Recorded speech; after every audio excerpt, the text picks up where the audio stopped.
So let's see. Andrew, you have something you want to read? Okay, Andrew's going to come up and do one for us. How's it going, everybody? Having a good day, avoiding the hot sun, being in the shade. So this poem is called The Couplet 2. It's in the middle of a series of poems entitled The Couplets, or sometimes entitled other things. They're kind of love poems about love. It's interesting. Part way through the sonnet now, I am beginning to understand literature differently. The sonnet is a Zen koan awaiting an absurdity.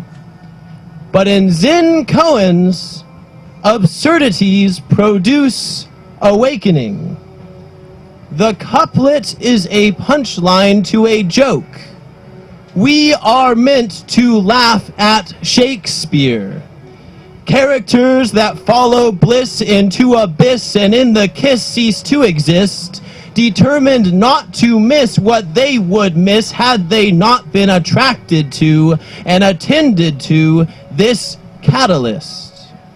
But this is not all there is. The reader knows there is a world out there they are forgetting, and watches the tangled passions proceeding to go pull the puppet seams and pour out the cotton that fills, leaving a deflated, empty shell to be stuffed with whatever the actors deem enough or rational. The Dharma in the drama, heralding from the archetypes to an audience with hearts bent on hype, hope, and tragedy. The morbid sinner's thirst for observing suffering that resonates with their own inner calamities. The reason the Greeks questioned why we produce and enjoy these things. To fill the empty black hole inside, like a brown paper sack in drunken hands, convulsing to hide, they're just trying to touch something, anything other than nothing, in this bright white abyss, trying to conjure, satiating, to soothe their dark fires burning, never content with one kiss. So dark and empty, yearning to be full, but how do you fill a burning black hole? It has cravings and desires, but black holes don't know. Lust is not for flesh, nor water for the thirsty. Hearts and mouths don't seek desires, they yearn for the death of the burning. We drink and eat and love, but we are starving. For when not full, we long to fill again. Again and again we may win, but we never cease to want to win. We are whole, but we are empty, pouring rivers of water to feed the fire until the blackness opens up, ignorant the hole in the cup. But to sup and sip upon your lips, I would locate a cork divine and fill up the cup that's mine to overflowing, and fill up all around with flooding, and drown the dystopian dream to usher in the second coming, and mine the mind of God for what she thought she was doing to make caring feel like aching. But you know, if you or I or anyone were doing the planning and directing, this play would be a boring disaster rather than a sublime one, reflecting mirrors to reflect on in this setting. And if the story makes us sick, we shall tell a story of getting well. And if we don't like the first one, another one we can tell, and fell down mysteries into factories of the soul, and yell the barbaric yelp to nail down a sensation arising in the chest with sound, and kill that within which cannot love and live by every tale, to sail between shores of loneliness and solitude and kick the pail of death to fields of wonder that feel grass used as mattresses under cold bodies close, the comfort of the closeness, then reel back and forth on my heels, holding and being held.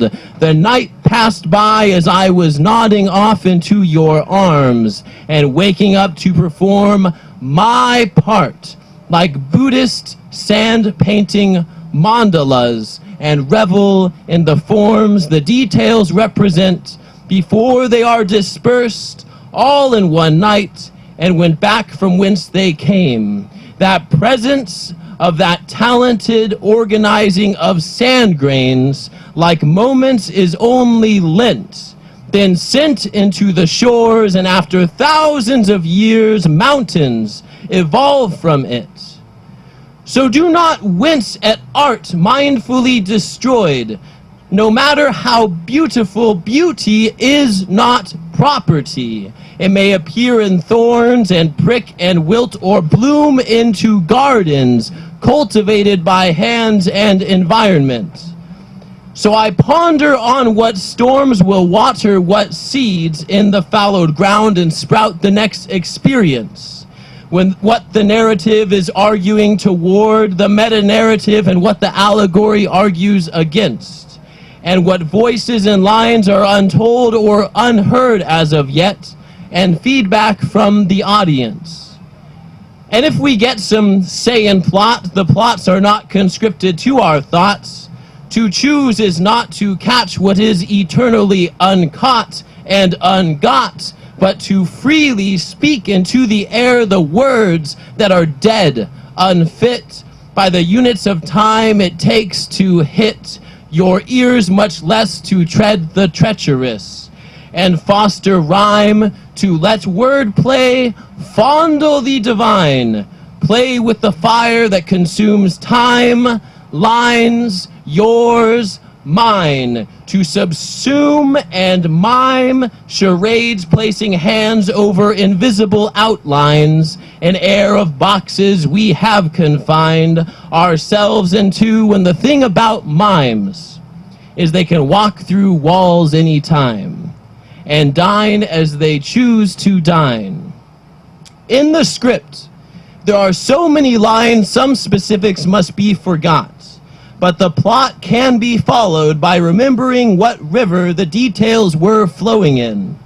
Then float on rapids here and now to flow to then, and in the romantic necromancy that's been, look for the light to shine bright in from the white backdrop in sight of the abyss, and like Shakespeare muster from a pen what is designated sin. The cracks in earthen vessels that, when sneaking through the look on your face looking back, beam something I deem worth looking at. That particular expression dawned, an open book I am reading on, so I articulate carefully, nuance to make room for waste. Then when you moan, I'm convinced, even dead words are well placed. Thank you.